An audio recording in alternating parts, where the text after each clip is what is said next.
Hello guys, आप लोग कैसे हैं। उम्मीद करता हूँ कि आप लोग ठीक ठाक होंगे और घर पे अपने प्रिपरेशन कर रहे होंगे। तो आज हम पढ़ेंगे मॉड्यूल 4 का चैप्टर 20 यानी मेंसुरेशन यानी क्षेत्रमिति के बारे में आज हम एकदम बेसिक से डिस्कस करेंगे। यह चैप्टर एग्जाम व्यू से काफ़ी इम्पोर्टेंट है। तो आइए शुरू करते हैं चैप्टर 20 यानी मेंसुरेशन। इसमें हमें खास करके मेंसुरेशन में पेरीमीटर और एरियाज 2D फिगर यानी प्लेन फिगर के बारे में हमें डिस्कस करनी है कि उसमें जो पेरीमीटर होता है और एरिया, इनसे रिलेटेड क्वेश्चंस को डिस्कस करनी है। तो आइए शुरू करते हैं chapter 20 perimeter and areas of plane. Chapter 20 perimeters and areas of plane यानी ऐसे फिगर जिसमें लंबाई और चौड़ाई होती है ना, उसे बोलते हैं प्लेन। तो हिंदी में देखा जाए तो समतल आकृति के परिमाप और क्षेत्रफल। तो पहले जानते हैं कि प्लेन किसे कहते हैं। अ शेप दैट हैज 2 डायमेंशन, ऐसा कोई फिगर जिसमें 2 डायमेंशन होता है यानी लेंथ एंड ब्रेथ, जिसमें लेंथ एंड ब्रेथ होता है ना, ऐसे फिगर को प्लेन कहते हैं, ऐसे फिगर को समतल कहते हैं। एग्जाम्पल देखा जाए तो रेक्टेंगल, इसमें भी लेंथ एंड ब्रेथ होता है, लंबाई चौड़ाई होती है। स्क्वायर में भी होता है। पैरेललोग्राम, ट्रायंगल, सर्कल, इन सब में केवल 2 साइड होते हैं यानी ये 2D का फिगर होता है। ठीक है, इसमें हाइट नहीं होती। तो ऐसे फिगर को हम बोलते हैं प्लेन फिगर्स या समतल आकृति। अब इसके बाद देखेंगे पेरीमीटर क्या होता है एंड एरियाज क्या होते हैं। फिर डिफरेंट फिगर के हम एरियाज एंड पेरीमीटर फॉर्मूला देखेंगे, फिर इनसे रिलेटेड न्यूमेरिकल करेंगे। तो आइए देखते हैं पेरीमीटर क्या होता है एंड एरियाज क्या होते हैं। पेरीमीटर यानी परिमाप। परिमाप क्या होता है, किसी भी प्लेन का क्लोज्ड फिगर और close boundary is called perimeter.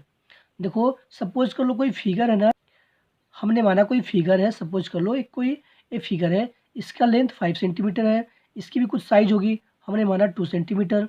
ठीक है, इसके सामने इक्वल होगा 2 सेंटीमीटर, इसके सामने इक्वल होगा 5 सेंटीमीटर। तो अगर सारे साइड को जमा कर देना यानी आउटर लेंथ का जमा, आउटर जो लेंथ है ना, इनको जमा करने पर, टोटल को जमा करने पे जो वैल्यू आती है ना, उसी को बोलते हैं पेरीमीटर। यानी वह लाइन जो किसी एरिया को क्लोज करता है, किसी एरिया को बंद करता है ना, ठीक है, तो इनके लंबाई के जमा को हम क्या बोलते हैं, पेरीमीटर बोलते हैं या परिमाप बोलते हैं। तो यहाँ पे सबको जमा कर दिया जाए तो जो वैल्यू आएगी ना, वो इस फिगर का पेरीमीटर होगा, परिमाप होगा। एरियाज क्या होता है, एरियाज इस बंद फिगर के अंदर जो स्पेस है, इस फिगर के अंदर जो स्पेस है ना, स्पेस को बोलते हैं, इस फिगर के अंदर जो स्पेस है ना, जो जगह है ना, इनको बोलते हैं areas. A plane in which region enclosed, मतलब इस क्लोज फिगर में जो एरियाज हमें मिल रहे हैं, जो दिख रहे हैं ना, इनको ही बोलते हैं एरियाज। तो आप जान ही गए होंगे, समझ गए होंगे कि एरिया यानी क्षेत्रफल क्या होता है और परिमाप क्या होता है। परिमाप बोलते हैं सम ऑफ लेंथ ऑफ बाउंड्रीज, जो भी बाउंड्री है उनके लेंथ की जमा को हम बोलते हैं पेरीमीटर, और जिनके अंदर का जो स्पेस है, जगह है, उसको बोलते हैं क्षेत्रफल यानी एरिया। तो पहला जो फिगर है 2D का रेक्टेंगल, इसके बारे में देखते हैं, इसका पेरीमीटर एंड एरियाज क्या होता है। अगर आपको प्लेन के बारे में डीपली नॉलेज चाहिए, को इनके बारे में डीपली नॉलेज चाहिए, तो आप चैप्टर 13 यानी क्वाड्रिलेटरल, चतुर्भुज, जो कि चैप्टर 13 है, ऑलरेडी वीडियोस अपलोड हो चुकी हैं, आप उनको देख सकते हैं। उससे आप काफ़ी आसानी से इन फिगर को, इन पेरीमीटर एंड एरियाज को समझ सकते हैं। तो देखते हैं रेक्टेंगल यानी आयत। आयत क्या होता है, ऐसे फिगर जिनके आमने सामने का साइड जो होता है इक्वल होता है। ठीक है, यहाँ हम बात करेंगे केवल पेरीमीटर एंड एरियाज के बारे में। डीपली जानना हो तो आप चैप्टर 13 यानी क्वाड्रिलेटरल को देखिए। तो पेरीमीटर क्या होता है, पेरीमीटर होता है 2 × 2 मल्टीप्लाई ब्रैकेट में लेंथ प्लस ब्रेथ, यानी इस फिगर को देखेंगे रेक्टेंगल को, तो यहाँ पे 2 बार लेंथ आ रहा है और 2 बार ब्रेथ आ रहा है। तो 2 कॉमन लेकर के इनका फॉर्मूला बन जाएगा पेरीमीटर का 2 गुणे लेंथ प्लस ब्रेथ, यानी लेंथ और ब्रेथ को जमा कर दो, फिर 2 से मल्टीप्लाई कर दो। ये आपका पेरीमीटर हो गया।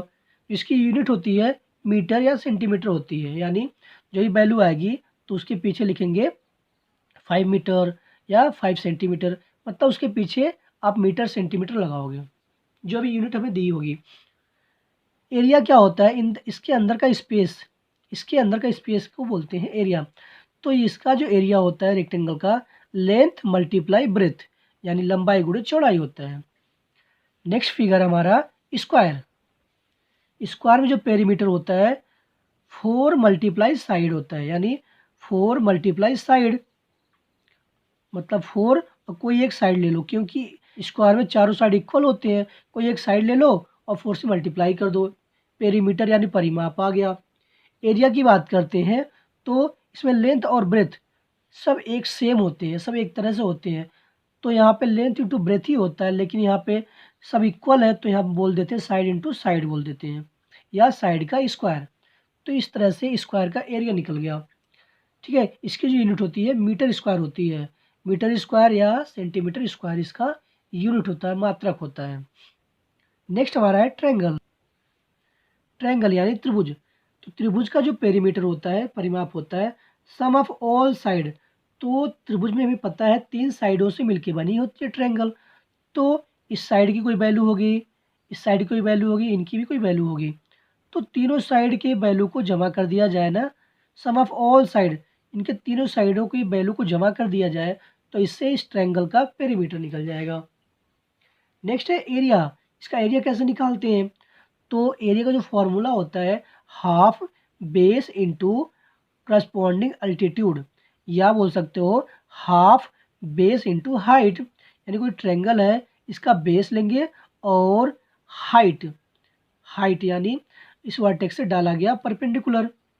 ठीक है, तो फॉर्मूला सिंपल सा है हाफ बेस इंटू हाइट, इसको बोलते हैं एरिया ऑफ ट्रायंगल। नेक्स्ट है पैरेललोग्राम यानी समांतर चतुर्भुज। ठीक है, तो क्या होता है ये आप डीपली चैप्टर 13 यानी क्वाड्रिलेटरल में देख सकते हैं, जान सकते हैं। तो आप प्लीज़ उसको देखिए, उसके बाद इसको आप अच्छी तरह से समझ पाएंगे। केवल हम यहाँ पे पेरीमीटर एंड एरियाज की बात करेंगे, क्योंकि अगर डीपली में यहाँ पढ़ने लगे तो वीडियोस काफ़ी लंबी हो जाएगी। तो प्लीज़ आप इसको देखने से पहले या इसको देखने के बाद आप 13 चैप्टर को ज़रूर देखिए, आपको इससे काफ़ी बेनिफिशियल होगा, आपको इससे काफ़ी बेनिफिट होगा। तो पेरीमीटर ऑफ पैरेललोग्राम क्या होगा, सम ऑफ ऑल साइड। इस पैरेललोग्राम में भी जो पेरीमीटर होता है चारों साइडों के जमा को पेरीमीटर बोलते हैं। तो यहाँ पे चारों साइडों के जमा को पेरीमीटर बोलेंगे। फिर इसकी एरिया की बात करते हैं यानी क्षेत्रफल की, तो बेस इंटू एल्टीट्यूड, यानी बेस और यहाँ से या यहाँ से डाला गया परपेंडिकुलर लेंथ की लेंथ की लंबाई, तो base into corresponding altitude. Altitude मतलब हाइट को बोलते हैं, यानी किसी वर्टेक्स से बेस पे डाला गया परपेंडिकुलर। तो यहाँ बन गया बेस इंटू करस्पॉन्डिंग एल्टीट्यूड या बेस इंटू हाइट। इस तरह से एरिया हो गया पैरेललोग्राम का। नेक्स्ट है रोम्बस यानी समचतुर्भुज। तो इसका जो पेरीमीटर होता है 4 मल्टीप्लाई साइड। यहाँ भी चारों साइड आपस में इक्वल होते हैं। ठीक है, लेकिन जो एंगल होता है आपस में इक्वल नहीं होता, तो लेकिन साइड आपस में इक्वल होते हैं। तो इसका पेरीमीटर होगा समचतुर्भुज यानी रोम्बस का 4 मल्टीप्लाई साइड, 4 गुणे कोई एक साइड। एरिया क्या होगा, half multiply product of its diagonal. इनके डायगोनल की लंबाई अलग अलग हो गई, तो उसका जो एरिया होगा हाफ डायगोनल यानी बिकड़ D1 इंटू D2। यहाँ पे 2 डायगोनल है, तो एक का अगर नाम D1 है दूसरे का D2 है, तो इसका जो एरिया होगा हाफ इंटू D1 D2। ठीक है, या बोल सकते हो half multiply product of its diagonal, यानी जो इस फिगर है इसके डायगोनल का प्रोडक्ट इंटू हाफ। ठीक है, नेक्स्ट हमारा है ट्रेपीजियम यानी समलंब चतुर्भुज, इसका पेरीमीटर होता है सम ऑफ फोर साइड। यहाँ पे सारे साइडों के जमा को हम पेरीमीटर बोलते हैं।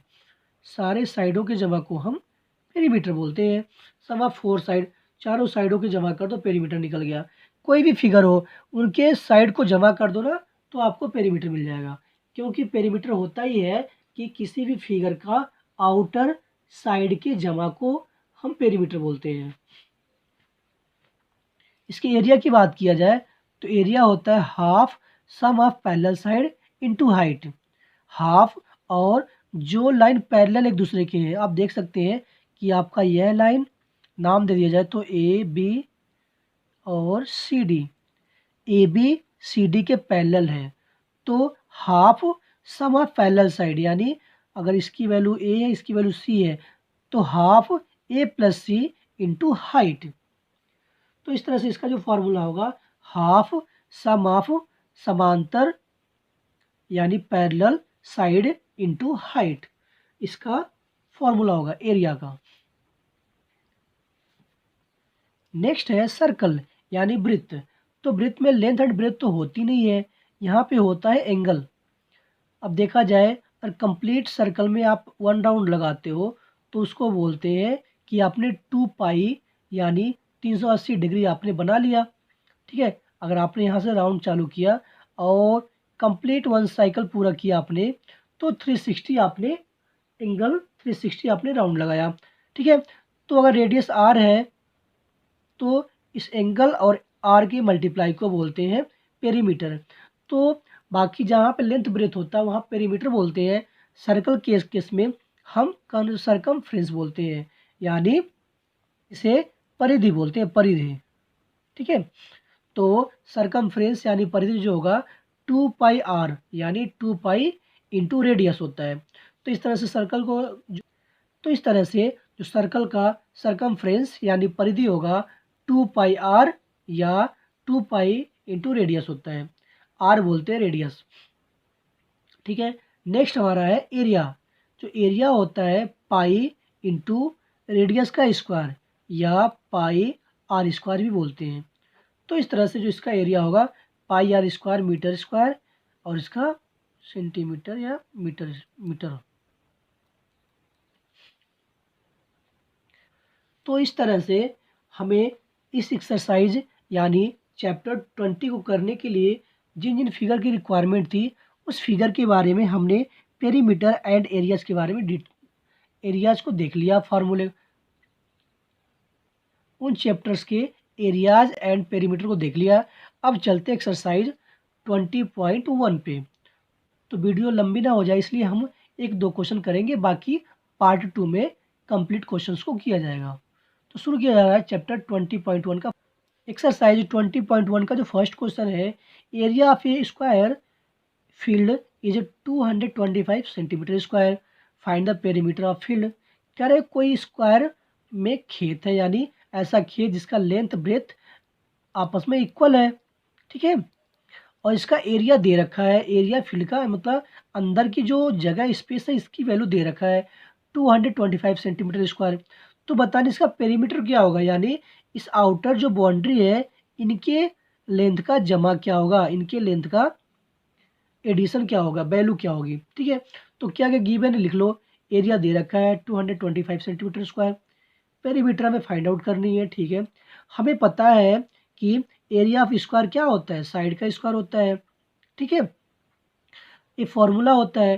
अब हमें गिवन क्या, एरिया ऑफ स्क्वायर दिया हुआ है, तो इसके नीचे हम इसकी वैल्यू लिख देंगे एरियाज की, इक्वल टू साइड का स्क्वायर। अब देखो जैसे यहाँ से स्क्वायर हटाओगे सामने वाली वैल्यू रूट में आ जाती है। आप अगर इस तरह लिखा हुआ है इस तरह से, तो जैसे आप अगर इस तरह से लिखा हुआ है ना, तो जैसे आप स्क्वायर यहाँ से हटाते हो तो सामने वाली जो वैल्यू होती है रूट के अंदर आ जाती है।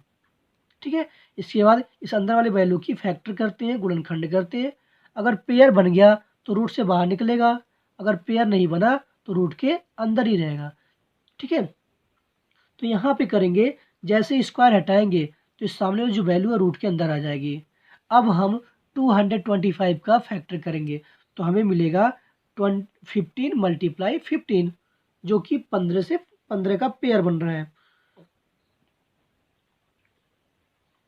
तो यहाँ से 15 बाहर निकल जाएगा। इस तरह से जो साइड होगा 15 सेंटीमीटर होगा। अब साइड आ गया तो स्क्वायर में all side should be equal. Square में सारे साइड इक्वल होते हैं और होना भी चाहिए। ठीक है, तो अगर एक साइड हमारा 15 आ गया तो बाकी सारे 15 15 होंगे, सारे 15 15 सेंटीमीटर होंगे। और हमें निकालना क्या है, पेरीमीटर निकालना है। पेरीमीटर क्या होता है स्क्वायर का, perimeter of square equal to 4 multiply side होता है। तो 4 मल्टीप्लाई साइड, साइड हमें 15 पता ही है, तो 4 मल्टीप्लाई 15 इक्वल टू 60 सेंटीमीटर आपका आंसर हो जाएगा। यही पेरीमीटर होगा स्क्वायर का। नेक्स्ट क्वेश्चन है, find the diagonal of A square. हमें एक स्क्वायर है ना, उसका डायगोनल बतानी है, विकर्ण बतानी है। Whose perimeter is 60 centimetre.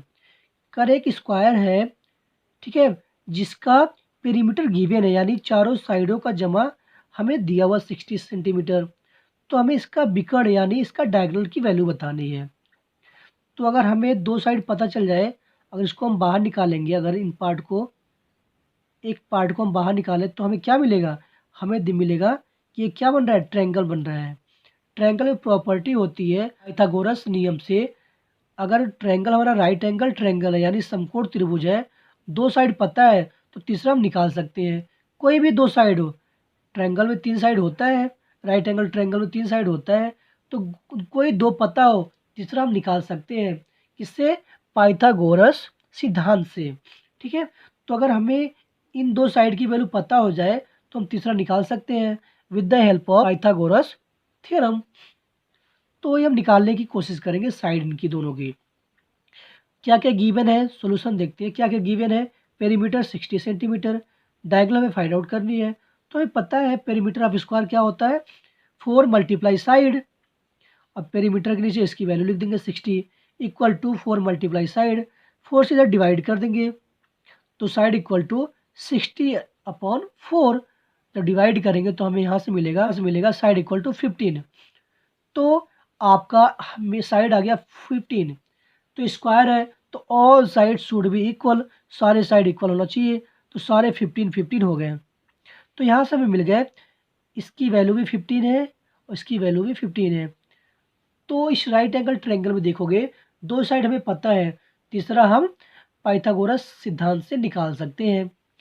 ठीक है, तो हमने यूज किया तीसरे साइड को निकालने के लिए, यानी डायगोनल को निकालने के लिए हमें यूज किया पाइथागोरस थ्योरम्स का। पाइथागोरस थ्योरम होता है हाइपोटेनस का स्क्वायर इक्वल टू बेस का स्क्वायर प्लस परपेंडिकुलर का स्क्वायर। ट्रायंगल में नीचे साइड को जो साइड होती है उसे बोलते हैं बेस, जो ये हाइट है ना इसे बोलते हैं परपेंडिकुलर, और जो क्रॉस इस तरह से सबसे लंबी साइड इसको बोलते हैं हाइपोटेनस। तो अगर हाइपोटेनस निकालना है तो इसका फॉर्मूला होता है हाइपोटेनस का स्क्वायर इक्वल टू बेस का स्क्वायर प्लस परपेंडिकुलर का स्क्वायर। ठीक है, तो वैल्यू रखेंगे, बेस की वैल्यू 15 है प्लस परपेंडिकुलर की वैल्यू है 15, इसका स्क्वायर करेंगे। 15 का स्क्वायर 225 प्लस 15 का स्क्वायर 225, या ऐड करने पर मिलेगा 450 इक्वल टू एच स्क्वायर यानी हाइपोटेनस का स्क्वायर। जैसे यहाँ से स्क्वायर हटाओगे आप, सामने वाली वैल्यू रूट के अंदर आ जाएगी। और इसके बाद इसका फैक्टर करेंगे, अगर फैक्टर इसका पेयर बन गया तो रूट से बाहर, नहीं बना तो रूट के अंदर। तो इसका फैक्टर करने पर आपको मिलेगा 5 मल्टीप्लाई 5 मल्टीप्लाई 3 मल्टीप्लाई 3 मल्टीप्लाई 2। तो यहाँ पे 5 का पेयर बन गया, 3 का पेयर बन गया, तो 5 मल्टीप्लाई 3 बाहर आ जाएंगे और जो रिमेनिंग पार्ट है वो आपका अंदर रहेगा। तो इस तरह से जो मिलेगा हमें 15√2 मिलेगा सेंटीमीटर। यही हमारा डायगोनल AC की लेंथ होगी। तो गाइज बाकी जो क्वेश्चंस है उसे पार्ट 2 में डिस्कस करेंगे, क्योंकि वीडियोस काफ़ी लंबी हो जा रही है जिससे आपको भी प्रॉब्लम हो सकती है समझने में। तो एक तरह से आपका इंट्रोडक्शन था जिसमें हमने हर तरह की फिगर्स की 2D फिगर का एरियाज एंड पेरीमीटर बताने का प्रयास किया है। तो आप लोग इसको कीजिए, कोई भी डाउट हो हमें कमेंट कीजिए, आप उसका सेटिस्फेक्शन आंसर पाएंगे। और हमारे चैनल को लाइक कीजिए, सब्सक्राइब कीजिए एंड हमें सपोर्ट कीजिए। Thank you for watching.